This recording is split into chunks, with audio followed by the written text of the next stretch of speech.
contenido de este programa es de origen informativo. Este medio no se hace responsable por las opiniones vertidas en el mismo. Bienvenidos a Visionarios, el programa que te informa siempre, donde encontrarás noticias de actualidad, farándula, crónica roja, deportes, política y todo lo que necesitas saber. Un total de 8 binomios presidenciales se apuntaron para participar en las elecciones para presidente y vicepresidente, previo a los comicios anticipados previstos para el 20 de agosto. El presidente Lasso se pronunció en Twitter y dio a conocer el porqué de esta decisión. Dijo que firmó el decreto 741, que se lo conoce como muerte cruzada, y que esto lo hizo para poder disolver la Asamblea Nacional, y además solicitó al CNE convocar a elecciones. Es por eso que el Consejo Nacional Electoral tendrá que hacer el trabajo de un año en el periodo de 3 meses. En otras declaraciones realizadas por el presidente Guillermo Lasso, afirmó que esta decisión la tomó para que haya democracia en el país, ya que veía venir un fuerte golpe de corrupción en el mismo.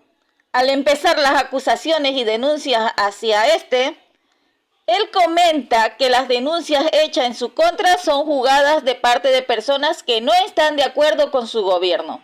De esta forma, el poder destituirlo es un jaque mate para el país y de esta manera perdería completa democracia. Como antes lo habíamos mencionado, el presidente en varias ocasiones ha afirmado que la Asamblea Nacional denota corrupción por todos lados. El presidente Guillermo Lasso decidió tomar el artículo 148, en el cual menciona 3 razones por las cuales se puede dar la muerte cruzada. Y una de ellas es crisis política, y es lo que el presidente ha mencionado y declarado al inicio de todo este caos. Aunque esto hace que su puesto esté en juego, prefirió firmar el decreto y que su puesto sea arriesgado, pero que haya democracia en el país.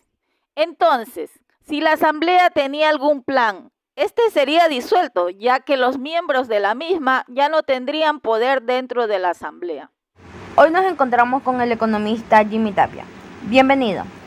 Díganos, ¿cree que la muerte cruzada es una medida constitucional necesaria o una amenaza para la estabilidad institucional y la democracia? ¿Por qué? La disolución simple de la Asamblea Nacional, o lo que se conoce comúnmente como muerte cruzada, se da en el contexto de un juicio político al presidente Guillermo Lasso. La Constitución en nuestro país no contiene una prohibición explícita, como sí lo hace la Constitución en otros países, para que el Ejecutivo pueda ejercer esta facultad en medio de un proceso que busca atribuirle responsabilidad política y destituirlo del cargo. Pero esta forma de proceder vuelve negatoria la posibilidad de control político del órgano legislativo y podría entenderse como una desviación del poder. En todo caso, efectiviza la muerte cruzada el presidente de la República y puede dictar decretos o leyes con carácter de urgencia económica que requieran control previo de constitucionalidad por parte de la Corte Constitucional, que no puede pronunciarse sobre la conveniencia o inconveniencia de la normativa. En pocas palabras, el presidente ejerce temporalmente funciones ejecutivas y legislativas, aunque limitadas, y aquello supone una excepción al principio de separación de poderes. La Constitución también prevé la muerte cruzada como una institución o una herramienta de última instancia que tiene causales ya establecidas, pero que se relacionan con la grave crisis política y la conmoción interna que vive actualmente el país. Desde mi punto de vista, es una herramienta que busca viabilizar a un gobierno de transición, es decir, la salida del actual gobierno y la entrada de un nuevo gobierno, ¿no? Y que también permita superar aquella pugna existente entre el Poder Ejecutivo, es decir, la Presidencia de la República, y el Poder Legislativo, la Asamblea Nacional. Por lo tanto, no lo percibo como una amenaza a la democracia, dado que se debe convocar casi inmediato a elecciones. Estas serían ya el 20 de este mes.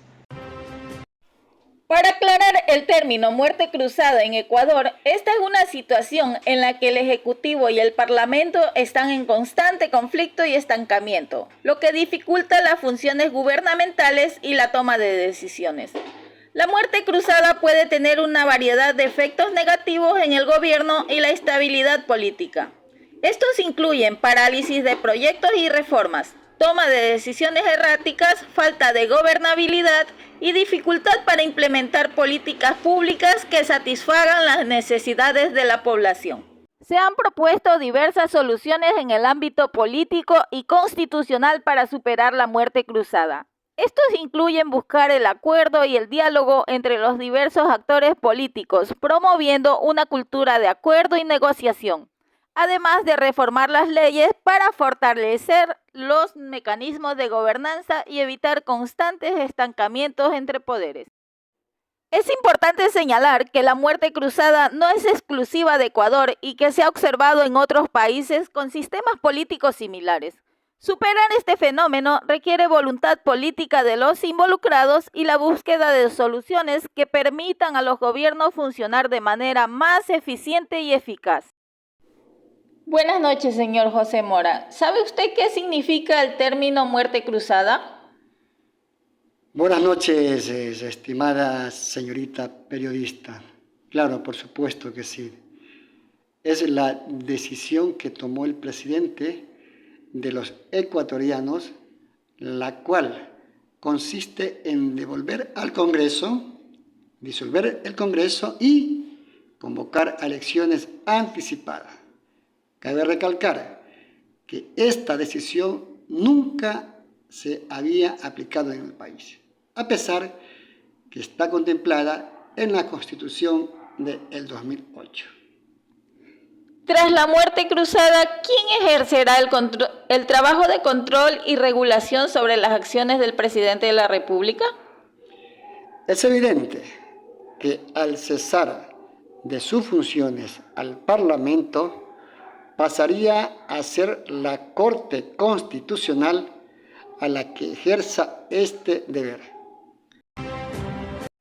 Se esperan problemas fiscales porque no habrá apoyo internacional hasta que haya un nuevo gobierno, aunque quizás sea la oportunidad de hacer un gran esfuerzo para reducir los gastos improductivos. En el ámbito político, por un gobierno secuestrado por una mayoría parlamentaria afines a la pretendida acción de los correístas en querer imponer sus conveniencias. Respecto a las exportaciones, el representante de FedExport afirma que en el caso de las no petroleras y no mineras no ve un impacto en el corto plazo y recalca que se preveía un escenario de desaceleración debido al entorno internacional.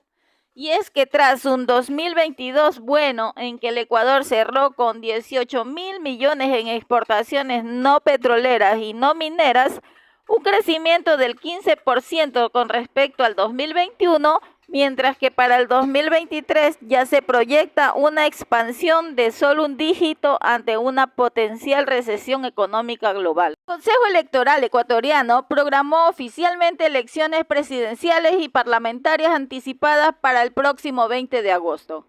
Debido a la tensa situación, la Comisión Electoral ha decidido acelerar la elección, que normalmente dura un año, para celebrarla en un plazo máximo de 90 días. Los partidos y movimientos políticos también se esfuerzan por encontrar candidatos y algunos candidatos buscan partidos políticos. Ecuatorianos tenemos una gran responsabilidad en nuestras manos para elegir a los próximos gobernantes que nos representarán hasta el 2025 cuando se elijan nuevamente a nuestros mandatarios. Esto ha sido todo por hoy, queridos radioescuchas. En Visionarios agradecemos su fiel sintonía. Volveremos cuando la información así lo amerite.